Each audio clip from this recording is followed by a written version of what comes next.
The last 2 decades of the 20th century were a golden age of technology. The rise of cell phones, the World Wide Web, personal computing, autonomous drones. Change is occurring so rapidly that even those involved find it difficult to keep pace. Witnessing every milestone was the TV series Beyond 2000. Its presenters travelled the globe, searching for innovations that would give us a glimpse into the future. Now that we're in the future, it's time to look back at the tech that did and didn't change the world. From the iconic to the offbeat. Ready? We're travelling back. Fire. Before 2000.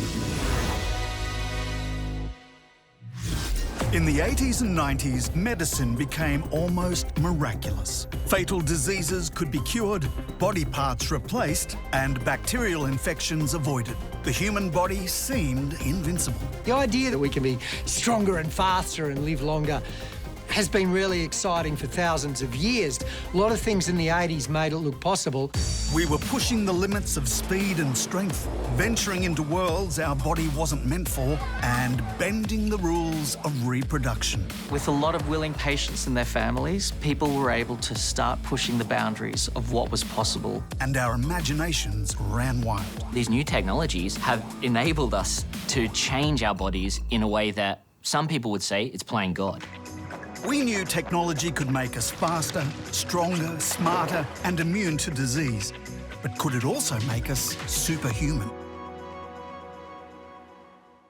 Mankind has always chased speed, from race cars to supersonic planes and jet boats. But in 1992, the pursuit of human speed reached new heights, quite literally. I'm hopeful that we will go 30 miles an hour on the Spring Walker. The Spring Walker was Bruce Crappyshat's ticket to being the fastest man alive. At least, that was the theory. Well, the movement is throwing my body into the spring, so I'm kind of throwing my weight into my foot. So you're pushing down with your legs. I'm pushing down, Right. moving my whole weight into the spring. It shot him forward at a pace of 12 kilometres an hour and required very little energy, thanks to this rubber bungee that served as a spring. Look at this. When I step on the trampoline, I no longer have to provide extra energy to make my body airborne. Now, what's happening, in fact, is I can take giant steps with relative ease. The reason is that the elastic forces within the trampoline material are actually storing some of the energy that I provide by stepping and giving it back to me, giving me back some of the vertical motion so I can take giant steps with ease. But bouncing on a tramp is a lot less scary than doing it 3 feet above hard pavement. The Spring Walker was like a really wild extrapolation of a fairly simple physics concept. But if you have to put on a bike helmet and elbow pads to climb into something, like what is going to happen to me in this thing? It didn't look safe. The Spring Walker wasn't afraid to reach for the sky, but other inventions found success closer to the ground. Let's get this thing down to earth. This shoe is a serious attempt to give humans the spring they need for greater speed. In the 90s, recreational running was booming. 25 million Americans were now hitting the pavement, and the race was on to craft the flashiest shoe imaginable. There's not a lot of stuff you can sell to a runner, but you can sell them shoes. And so all the shoe companies were trying to get the next big thing and get the next big thing, like Michael Jordan, to advertise it. The Springbok didn't have MJ backing it, but this shoe promised far superior performance than Nike. It comes from a lightweight, super strong carbon fibre spring that's inserted into the shoe, claimed to return 70% of the runner's energy. Air cushion technology wasn't new, but using it to boost speed was a novel application. It's going to take a bit of getting used to, but then again, I'm not the world's greatest runner. But I can really feel the spring wanting to propel me forward. It is an interesting innovation, I guess. Springbok is returning, what, 70% of energy? That's a huge difference, especially if you're running for a long time, and especially if you're trying to, I guess, make yourself a better jogger. But the science didn't stack up. Researchers doubted whether a spring could truly boost speed. And while air cushion technology has become mainstream, the jury is still out on its effectiveness. While some conquered the land, others took to the snow. In 1988, the sport of skiing was reaching unimaginable speeds. As technology evolved with larger skis, more aerodynamic suits and helmets, we were just going faster and faster. And that also spoke to the entire kind of culture and ethos of the 80s and 90s. Go faster. Bernard Gervasoni was taking that motto to the extreme with the turbo ski. Bernard has bolted two small but extremely high-revving engines that are linked to what's known as a ducted fan propeller system. Each one weighs around 25 kilos on each ski, but they produce around 25 kilograms of thrust, which doesn't sound very much, but on even a gentle slope, the effect can be quite sensational. But to hit extreme speed territory, Bernard's test pilot needed aerodynamic help. A wearable fairing system to reduce drag. So one doesn't like to think about it, but what would happen if Federico overbalances? What about all this paraphernalia that he's wearing? Okay. First, there's a little part in rubber brake. Yes. Brake, and this part is completely ejected. Flies off. Yeah. Yeah. And the hand fairing like that. I see. Yeah. I see. Right. In its first test, the get-up stayed intact. Like a transformer on skis, Federico hit 170 kilometres an hour. But to break the world record, they needed to hit 220. And how do you feel about the possibility of going for a record? Oh, it's okay, I think. With work and many tests, yes. And I think it's okay.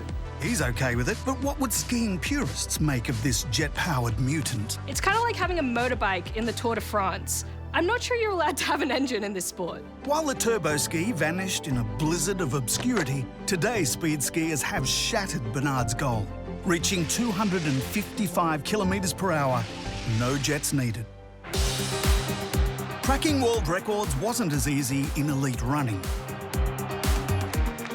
And in a sport where every fraction of a second counts, this giant banana suit promised to peel off precious time. Well, I may look like an extra from a Woody Allen movie. I certainly wouldn't make Chariots of Fire. But I must say, despite the fact that it's very figure-hugging, I have no restrictions on my movements. I can move my arms quite well. Fruity it might be, but this slick suit reduced drag, allowing wearers to throw serious shade on their loose-fitted rifles. Runner Barbara Much found it comfortable. No, it's not bad. It's not bad. Do you think in the next few years we're going to see athletes, competitive runners, wearing suits of this nature? Well, I'm sure within the next year or so, they will be on the market, and probably by the '88 Olympics, it will be a standard feature of most runners. I remember the '88 Olympics, watching the two people with the suits, in the men's and the women's, and thinking, they look silly, then they won. So I think that was a powerful endorsement of the product. The Beyond 2000 hosts weren't short of superhuman suits to try, from those that reached new heights to one that could survive a fire. We've got a whole bunch of stuff to put on here. We have this jumpsuit, oversuit if you like, which is, you can see, is quite thin, but it does the job of preventing the fire from getting through. So we'll put that on next. Made from a pre-burned acrylic material, the Fireproof suit claimed to withstand temperatures of 1,000 degrees Celsius. So I should be fairly well covered. If you're trying to build a fire, once that wood has burned, it's really hard to get those ashes to burn. And it's kind of the same thing happening here. So once all the things that can burn have been taken out of it, then you've got something that's not likely to burn. Right, well now we've got to put a bit of napalm on and see what happens next. With flammable goo applied, it was time to turn up the heat.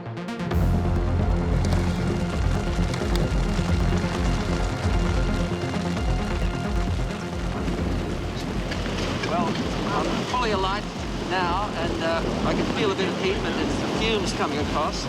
It's quite disturbing, really, but I can feel a little bit of heat coming through there on my leg and on my arm, there.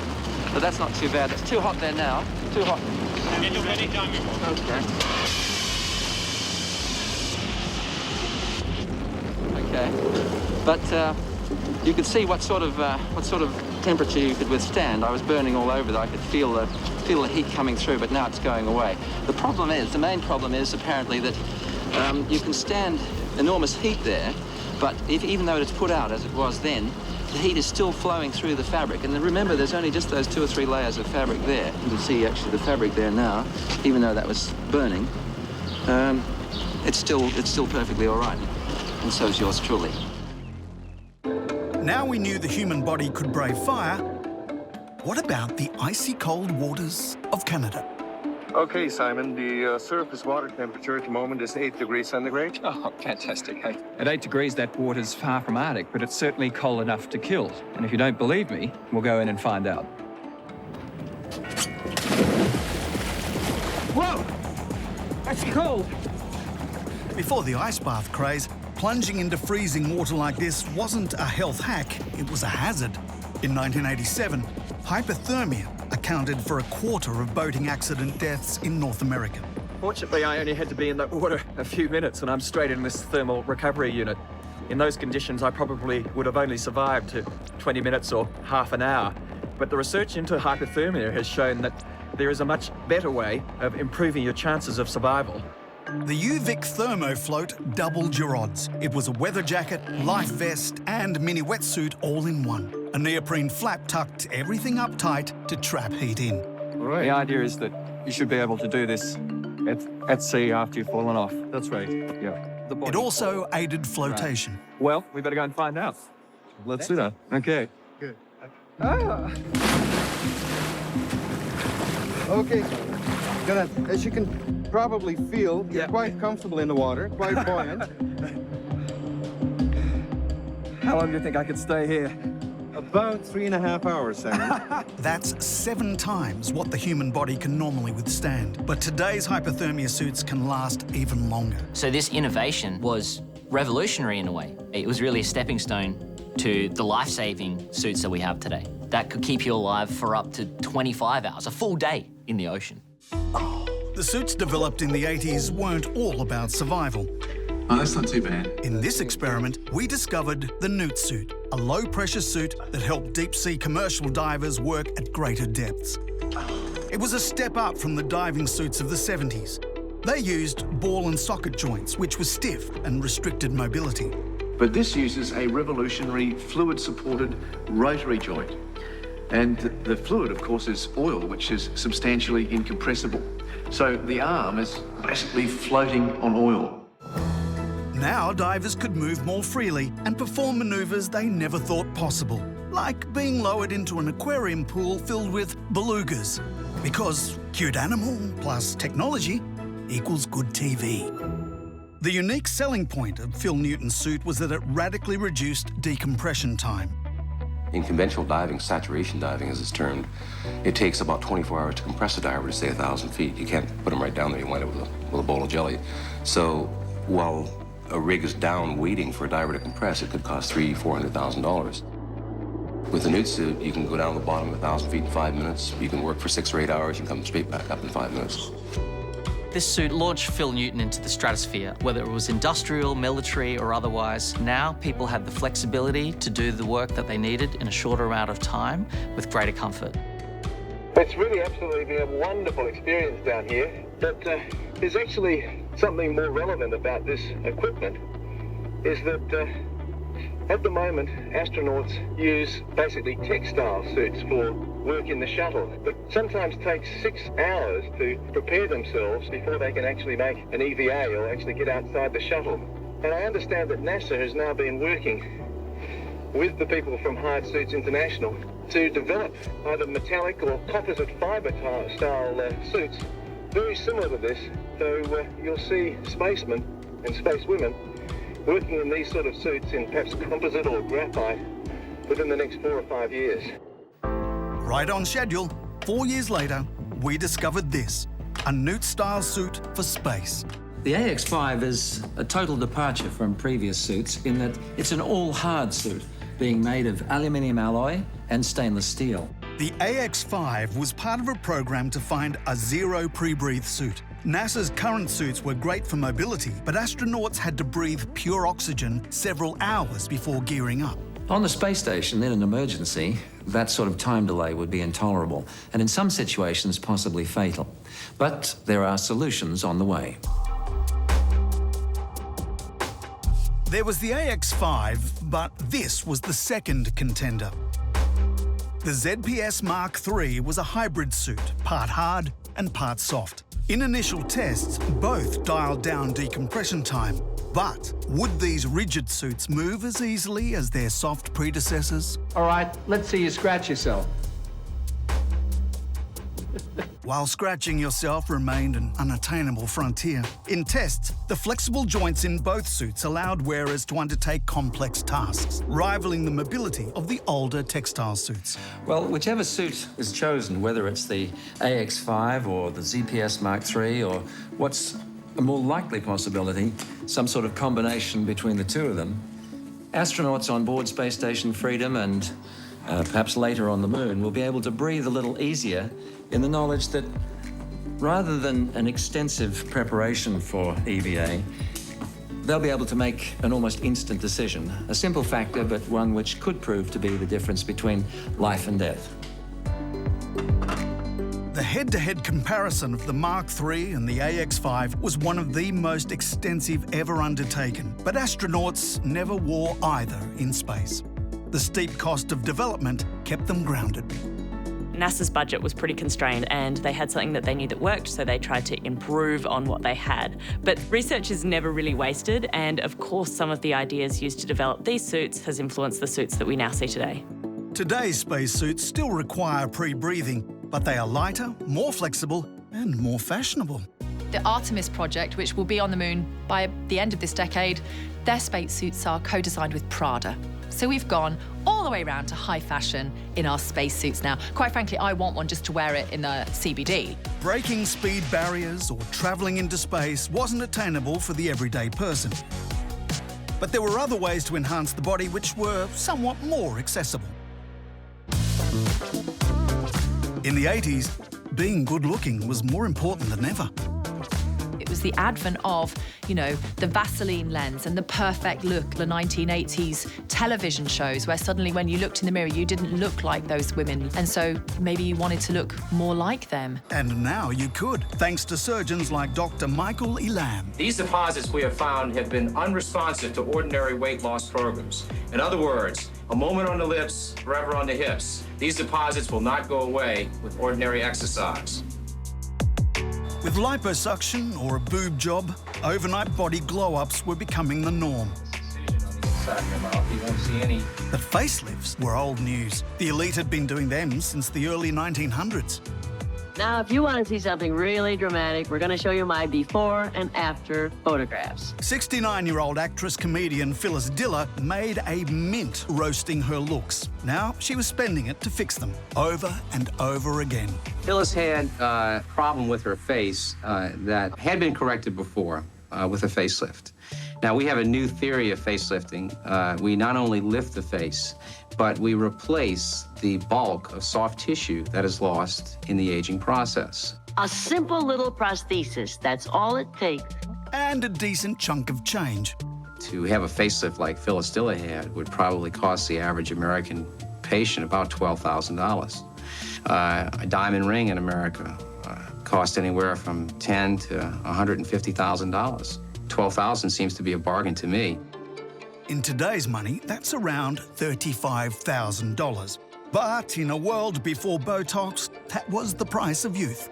That cost didn't seem prohibitive to people because the benefit outweighed the price. And there was a lot of marketing and advertising about looking our best and feeling our best, and the idea that those two things were connected.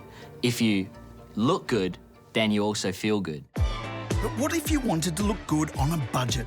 More affordable solutions were on the way. In 1996, we discovered a facelift cheaper than anti-aging cream. This is called the Facial Flex. And by using it, you're well on your way to achieving a youthful outlook. The facial flex worked 30 different muscle groups to trim and tone the face. Developed by doctors, it was probably not designed to be used in public. Neither was the Chin Gym, a jaw exerciser that launched 1,000 puns. Scientific reports show that the older you are, the quicker you'll get a result. So, if you have been a little slack-jawed about facing up to fitness, then the facial flex and the Chin Gym should ensure that you remain tight-lipped. Devices of this nature are fast and furious. I've seen things like Giga Jaw gum, which is basically like a really hard to chew gum to train your jaw. I've seen the Iron Neck, which is a halo that goes around your head, attaches to an anchor point so you can exercise your neck. And while I guess in theory these things should work because they're using your muscles, I am skeptical as to how much of a difference they actually make in people's lives. Out of all the bizarre trends of the 80s, nothing matched the explosion of weird and wonderful fitness machines. The message was that exercise was for everyone, on every type of contraption imaginable. There are a great many types of exercise machines around these days, designed to strengthen a muscle here or a bicep there, but they can all be, well, a little boring. But here's something that's designed to turn the exercise business upside down. It's called the Retrotech, and it's unique in that it allows you to exercise three-dimensionally and exercise a great number of different muscles. Though it looked like it belonged in a circus, this was meant to give you the perfect body. Although that leotard may have also helped. It may not look like it, but the operator, which in this case is me, has complete control over which way the rings spin. And once you get the hang of it, you can make it do just whatever you want to, just by moving your body weight. They keep telling you that with exercise, there's no gain without pain. Well, this is just one machine that might well change all of that.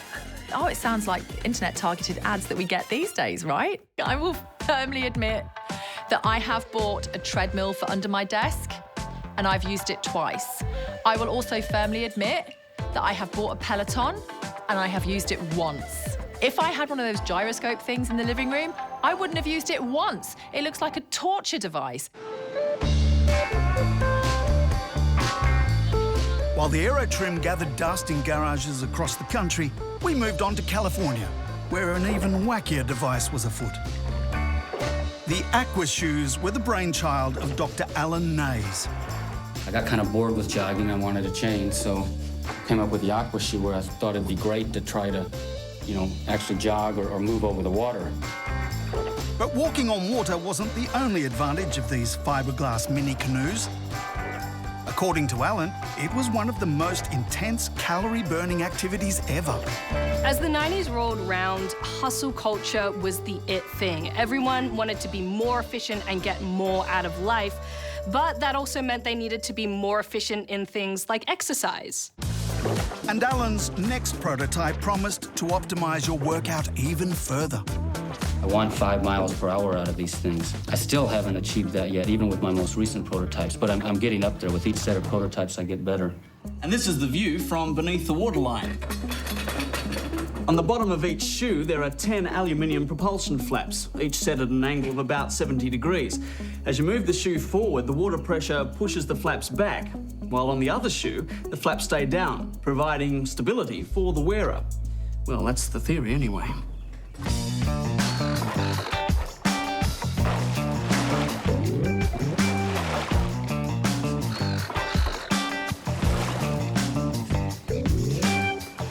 No, I'm not going to give up. I don't want to be, like, sweaty, standing on water, trying to explain to a stranger what it is I'm doing. And as they say, the best exercise is the exercise you enjoy, and I'm not sure that walking with an Aqua shoe is enjoyable for anyone. My legs are absolutely killing. No matter how toned we got, the human body couldn't achieve true perfection, or could it? In 1991, French Dr. Jean-Luc Brechelier was claiming what we thought was impossible: a cure for cellulite with a process called cellular liposis. Needles injected low-frequency electrical currents that broke down fat and dimples. Reportedly, over 80% of women had positive results. I have quite an English pear figure, which means you are slightly bottom heavy. And I think in this case, it can give you that extra boost that you need. There have been all kinds of weird and wonderful ways people have tried to treat cellulite. Whether some of these work or not is debatable. Things can afford temporary changes in their appearance, but nothing that's a permanent solution. Yet treatments like these remain popular as ever. Each year, we spend over $3 billion on cellulite cures, even though cellulite isn't a medical condition, just a normal part of aging. Women weren't the only ones chasing impossible beauty standards. While they sought to slim their frame, men wanted to bulk up. For some men, no amount of pumping up and working out will change the issue. Those pecs just won't respond to treatment. What can you do? Well, if you're in New York, you'd probably call your therapist. But if you're in LA, you call your plastic surgeon. Okay, we can see the natural ripples in the pectoralis major muscle. Enter Dr. Brian Novak. Pec implants had become his forte.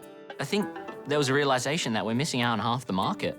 We could be targeting men as well. So suddenly men were like, oh, I want to look like that, rather than like this, with these chest implants. Due to my busy schedule at work, I didn't have an opportunity to work out at the gym as often as I'd like to. So I thought this would be a way to enhance what I already developed. A feat achievable in just 3 hours. Right here is the edge of the pectoralis major muscle, the border of it. I've lifted that up, and underneath it, this is the pec minor muscle over here. Which is where a solid silicon implant would find a new home. In females, the doctor filled up a bag with silicon and implanted it. But of course, for men, they wanted a hard pec, and so they hardened the silicon. The result was a pectoral profile you could crack nuts on. It's nice to see that other people notice something without you having, told them that you've had something done. It's a very natural feel, and it's just like a part of me now. The vanity of the 80s is still alive. Today, we spend over $650 billion on personal grooming annually, and the beauty standards are higher. In the 80s, plastic surgery perhaps was a way to ensure that you still look beautiful as you aged. But today, things like Botox is to preserve you as a 21-year-old, to look better for people we don't even know on the internet. In the 80s, medicine could cure more conditions than ever before. But seeking treatment wasn't easy, especially if you were a man, and especially if you were Ed. If I did try to discuss it with it, he would become very defensive. And then he would become very argumentative. It's a sensitive subject with fellas, okay? At the time, erectile dysfunction was taboo. Not much has changed, but back then, there was no Viagra. I still want to be able to prove myself and show that, hell, I'm just as good as I ever was. And when you can't do it, you get a little bit self-conscious. But Ed's confidence was on the rise, thanks to the penile prosthesis. There's 2 cylinders, and these are made of a polyurethane that are placed into the erectile chambers. It helped treat the physical cause of dysfunction by simulating blood flow to the penis. Well, normally, to get an erection, a person requires 7 times the normal flow of blood, and that's what gives the firmness to the penis. This pump is placed into the scrotum between the testicles, and then this reservoir is placed behind the abdominal muscle. To work the device, one presses on the scrotum, and this causes a transfer of fluid, allowing an erection. Then, following normal relations, there's a release valve on this that then allows the fluid to transfer back into the reservoir and resumes a flaccid state. I have so many questions. What did you think when you actually looked at the device? What was it that was most worrying about it? How could you get it all in? I think whenever anybody sees one of these, the first thing they say is this is a tremendous amount of equipment, and Because it's all to be implanted, isn't right, it? all goes through incision about 1.5 inches wide. I mean, you've got a pump, you got these 2 little tubes that are in your... It looked very uncomfortable. It sounded like during the operation there was a lot of stuffing that had to go on. Well, I guess the only thing to ask is, how is it? No, wait a minute, was she asking you or was she asking me? Your opinion's fairly crucial in this. Mine? Yes.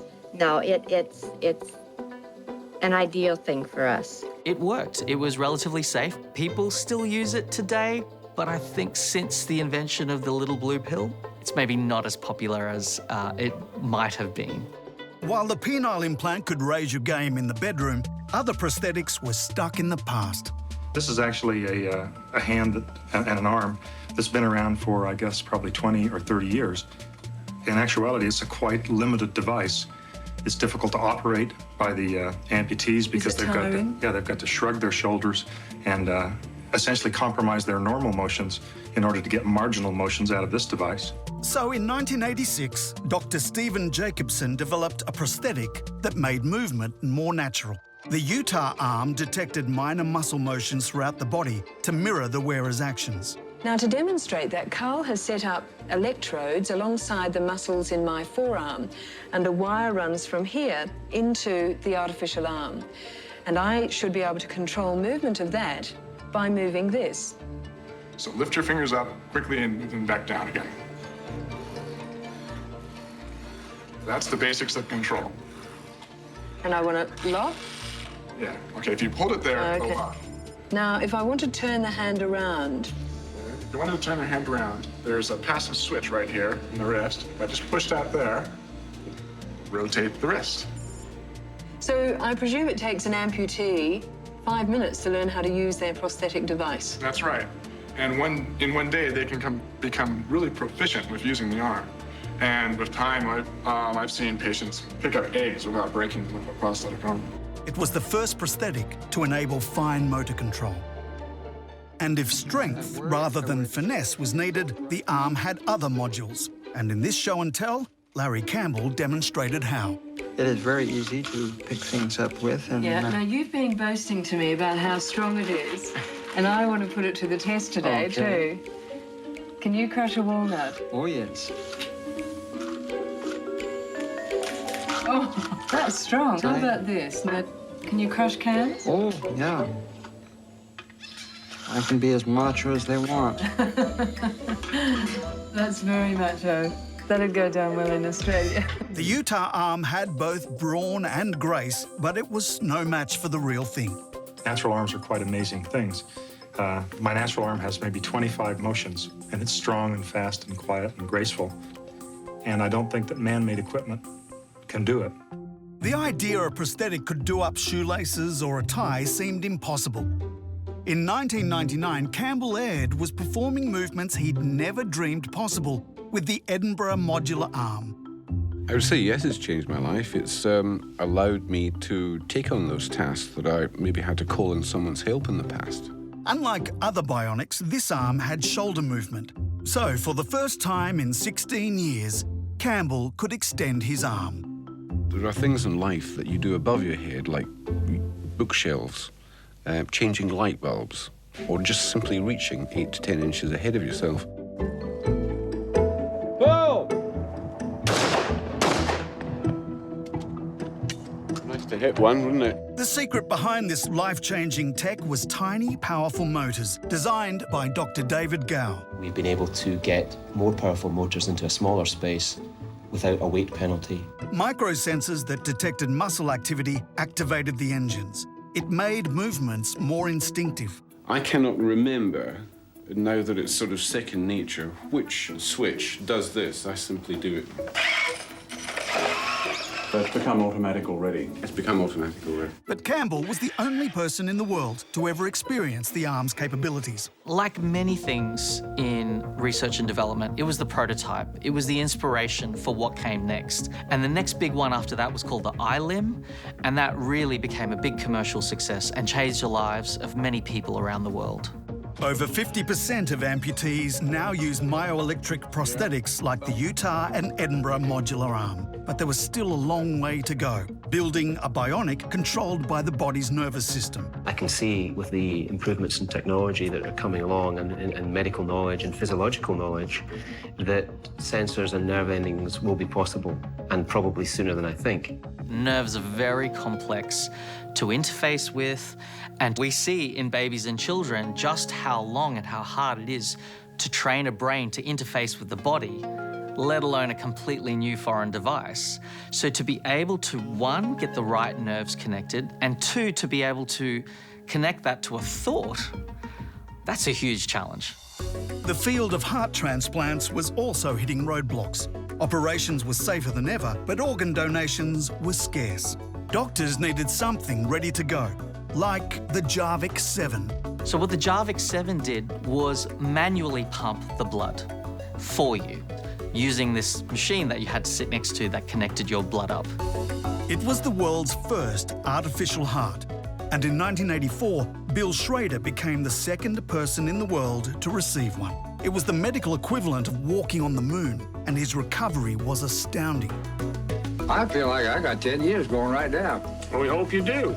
He even had the energy to give President Reagan a hard time about his Social Security payments. And I just call them people today and just keep on calling and keep on calling, and I don't get anywhere.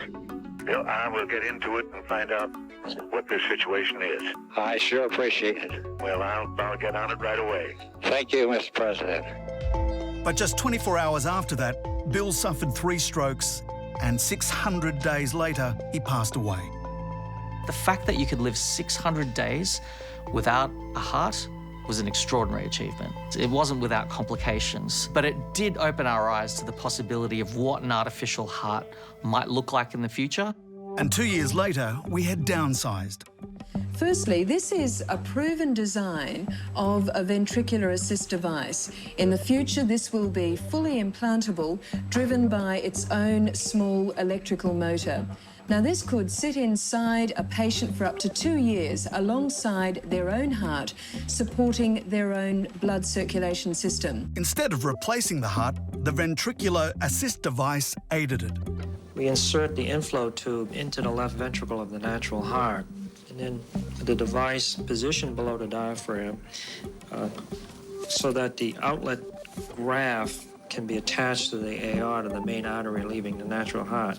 In this way, blood drains from the natural heart into the blood pump, and then the blood pump propels the blood through the entire body. These ventricular assist devices are different because they're not a complete artificial heart. What they're doing is supporting the functions of a heart in pumping blood around the body. But it wasn't a forever solution. It was a bridging device for patients waiting for a transplant. So was a mechanical heart on the horizon? Artificial hearts have come a long way now.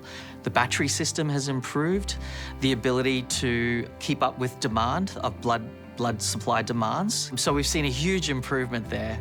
Today, over 22,000 people have been implanted with an artificial heart or ventricular assist device. But scientists are yet to develop a permanent system. Now that we were stronger, faster, and almost invincible, what if we could overcome the limits of human biology and create life when our bodies were infertile? It was a controversial thing that you could implant an embryo in a woman and have a child. This wasn't the natural way that babies are made, right? And so the world kind of looked at this a little bit in horror. Within 7 years of the first IVF baby being born, there became an acceptance of IVF as a strategy to have a child. This is the traditional view of a family. A man and woman, usually married, produce a child. But today, the equation can be far more complex. For reasons of infertility, the child might be born of a surrogate, and the surrogate, in turn, might have been implanted with a donated fertilized egg. In today's reproductive revolution, it's possible for a child to have as many as 5 parents. A new age was upon us, and by 1985, we had realised the miracle of this new technology. Egg retrieval surgeries were now routine. Doctors were so well versed, they even had time to discuss their Porsches and Mercs. How do you like them on there? Well, it hasn't got the performance of a 911, but it's the growing family you're going to get. It's, you know what it's like. Down before the kids in the back of the Porsche. Insemination procedures were also becoming more efficient. Christine, open your eyes. Christine. And how long will you keep the eggs after fertilisation? Well, they'll be fertilised this afternoon, then they'll be allowed to grow until Saturday morning, about 36 to 40 hours after fertilisation. They're put back on Saturday morning. So the implant will be Saturday morning. As technology moved forward, so too did attitudes towards parenting. For the first time, some same couples saw opportunities to have children, using surrogacy, artificial insemination, and perhaps one day, IVF. What about the actual process then of impregnation? Will you have intercourse with the woman? I certainly wouldn't. No. How will you do it? Artificial insemination. Why wouldn't you have intercourse? I think that would be a lie. People can only accept so much change so quickly. For some people, it's like, IVF is here, anyone who wants it should be able to get it. But I think there's always a segment of the community that have to come along a little bit more gradually. Some feared the future of conception would be a dystopian free-for-all. And this dramatisation of 100 years in the future showed us grappling with the complexities of this new world, where we would dress in head-to-toe metallic and dinner conversations would revolve around artificial wombs. Pat, I mean, it's fine for you two to go and look at it in a fish tank or something developing, but Yes, fish tank. well, you didn't carry your child around inside of you for 9 months, did you? So what makes you and everybody else think that Angela will love our child any less because she doesn't? I think you're being very selfish, and I think it's totally unnatural. What? What do you think about it, Christine? You've been very quiet. Well, as a matter of fact, I'm pregnant. Oh, who's the lucky father? Hey. Who's the father?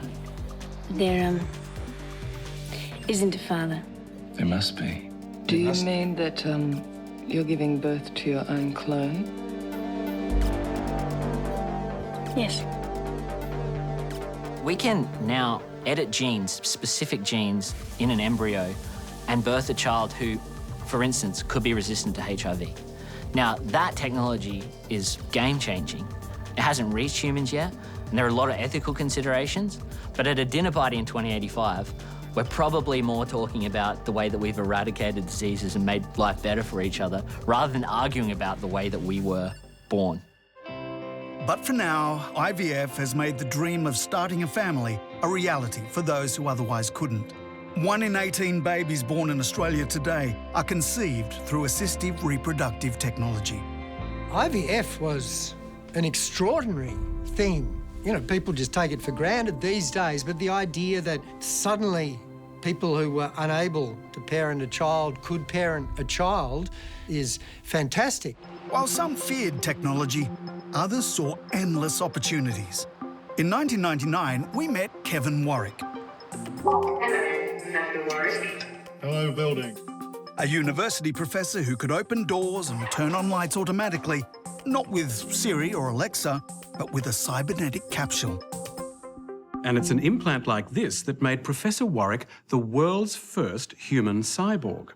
With a local anaesthetic, it was inserted under the skin in his inner upper arm, but theoretically, it could be sewn into place anywhere in the body. So a cyborg is a person that has technology put in their body. Now, I know a lot of people who would already call themselves cyborgs because they have things like pacemakers or diabetic insulin pumps. But Kevin was different. He was using the capsule to control the outside world via a network of sensors around the university. His next experiment was closer to home. His wife, Irina. I'm scared. I don't like operations. But it's exciting. I want to know the feelings when we read each other's thoughts, what is it gonna be like. With his and her implants, the couple were going to read each other's minds. The idea of being able to communicate or allow my husband to have access to my thoughts? No. Do I want access to my husband's thoughts? No. Kevin's experiment wasn't a success, but some of his predictions for the future were spot on. Well, with the type of implant that I had, what we could actually do now is have a credit card as an implant, so it's something that's not going to get stolen, you're not going to lose. It's estimated around 50,000 people now have credit card or swipe key implants. And telepathic communication? We have computer-brain interfaces like Neuralink that are allowing people who have lost the power of speech to actually be able to speak. But yeah, direct brain-to-brain communication is coming. And it'll be a matter of, can you switch it off? Brain implants were a bridge too far. Most of us just wanted to upgrade our original hardware. In 1988, Dr. Thomas Harvey was trying to find out how. As you see, we don't have much whole brain left. With the brain of Albert Einstein. In this one jar. But Dr. Harvey wasn't a neuroscientist, he was a pathologist who had taken Einstein's brain after performing his autopsy 30 years earlier. Taking a brain out without permission, I think, is pretty unethical. And of course, seeing that brain in a jar on the table is pretty icky, I think. I don't think anyone's really comfortable with that. This ad hoc method of storing the organ did make it look suspiciously like a prized trophy. But now Harvey was putting it to good use, supplying Dr. Marion Diamond with brain sections to study. We were studying the frontal areas, which are very highly evolved in the human brain, and some areas back here. And since we had the database from the human brains, we asked to get the same areas from Albert Einstein's brain. And we found that he had more glial cells per neuron. We thought we'd cracked the code to Einstein's brilliance, but we soon realised that being smart calls for a more cryptic combination. The brain is hugely complex. There's so many different cell types, connections between them, the way it's organised, how you were brought up, what sort of experiences you had. These all play into intelligence, and we're only just scratching the surface of how that all works. We still don't know why Einstein was so intelligent, but we can be sure his brain is in safe hands. Dr. Harvey eventually turned the prized possession in. It now lives at a museum in Philadelphia. Fast forward to 1992, and the hunt for an intellectual edge continued. The world was moving at a relentless pace, and our brains couldn't keep up. John Morgan Thaler thought he had the solution. We live in a world which is extremely complex, and just to get around in modern society, one has to be very, very cognitive. And smart drugs are a way of helping to deal with that. Smart drugs are a wide variety of pharmaceutical products, not designed to kickstart the neurons, but for the treatment of very specific diseases. Animal studies had revealed that some epilepsy and blood pressure drugs had the side effect of boosting memory. But would they do the same for humans? We've studied more than a dozen, about 18 of these drugs today. And I'm afraid the reality is that humans are a little more complicated than other animal species, and that in fact, most of these drugs have simply not worked. There were also risks. When you consider that these pills and potions are acting on the most delicate tissue of the body, the brain, then alarm bells should ring. Today, more and more people are trading coffee for smart drugs. It's a $16 billion industry, which attracts 75% of US college students. As the cognitive overload of modern-day life gets heavier and heavier, I honestly think we're just trying to survive. We're living in a world that we weren't evolved for, and we need every little edge that we can get. That doesn't mean that I endorse taking a bunch of random drugs to use secondary functions, like, please be careful with your pharmaceuticals.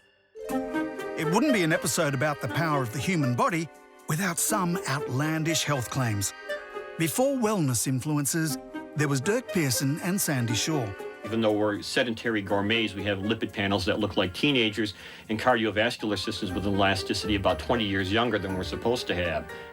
And that was achieved without green juices and Pilates. Just a diet of red meat, alcohol, and these 3 fridges of supplements. Most of the substances that we're taking daily are nutrients, but we also take some prescription drugs which have been demonstrated to have anti-aging effects, like hydrogen, for example. This self-experimentation had made them pioneers in the life extension circle. There was a movement, I guess, particularly in Silicon Valley, that if we take the right drugs and we treat our body the right way, we will live forever. And Dirk and Sandy were using some unconventional health hacks to pull off that ambitious goal. Ketamine is the ultimate in an ergonomic workstation. I just rest my wrists on the bar here and just type away, and the only thing that moves are my fingertips and my eyes and the neurochemicals in my brain, and that's it. It is the most effortless type of work you can imagine. Strange as it seems, it was nothing compared to today's biohackers. Today's biohackers track basically every single thing you can track, and that allows them to sort of schedule in a 24-hour regime where it's like X, Y, Z all the way through the day. That doesn't seem like a very exciting life to me, but because of how much data they have, they're able to do a lot more than the biohackers were doing in the 80s. Some would say it's a noble quest. The value of boosting our longevity is now worth over $17 trillion. While life extensionists were busy dodging death, other scientists thought they had a hack for immortality. This is Miles. He may look like your average lovable beagle, but last year he made medical history when he came back from the dead. These days, though, the only thing cold about him is his nose. Dr. Paul Siegel was the man that resurrected him, not with the Holy Spirit, but with a radical process called cryogenics. Cryogenics is the idea that just the way we can freeze our food and keep it fresher for longer once we thaw it, why couldn't we do the same with the human body? Unfortunately, it's not that simple. When blood freezes, it destroys tissues and cells in the body, but Paul had a fix. We chilled him down, we took his blood out, we replaced it with a blood substitute.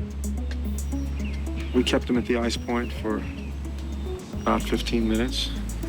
What's the ice point? Near 0 degrees centigrade. While frozen, Miles was clinically dead for an hour and then brought back to life. Inspired by his success, Paul moved on to freezing dead humans. Not only that, his home video had documented the entire process, from the body arriving to its preparation. We next performed a thoracotomy. The sterile saw is used to open the chest to gain access to the heart and the major blood vessels that supply blood to the body. These were drained and then replaced with the non-freezing blood solution. After wrapping the body in insulating layers, it was stored in a liquid nitrogen capsule. It was a $100,000 process with no guarantee of revival.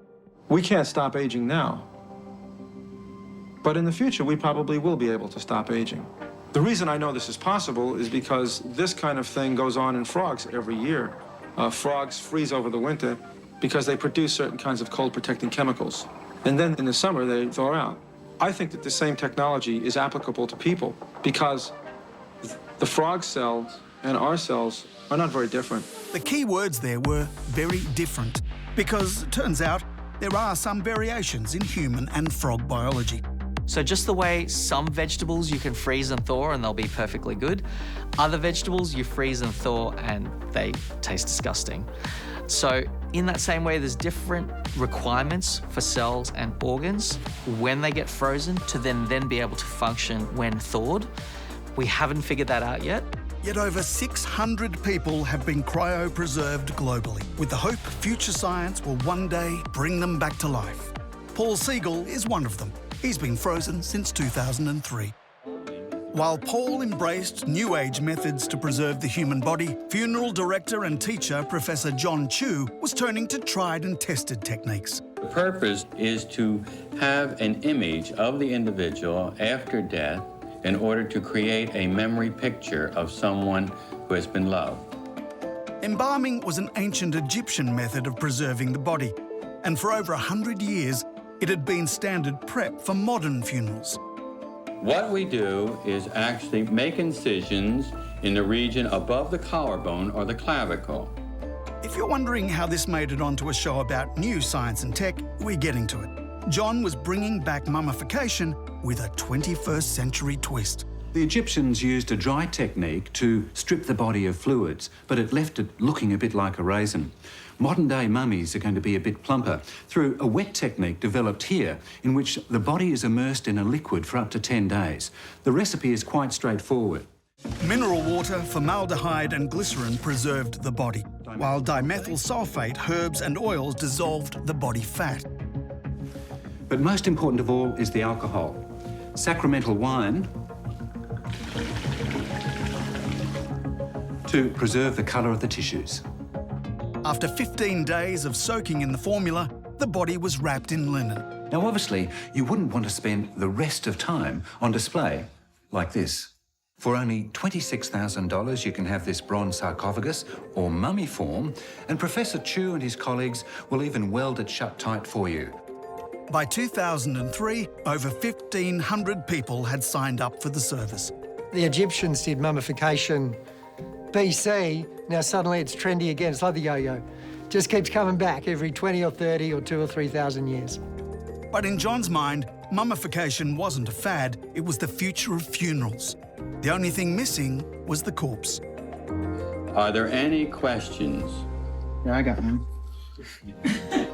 In the 80s and 90s, we could upgrade our bodies like never before. From braving Mother Nature's harshest forces to supercharging our speed and performance with bizarre new tech and boosting our looks in every way possible.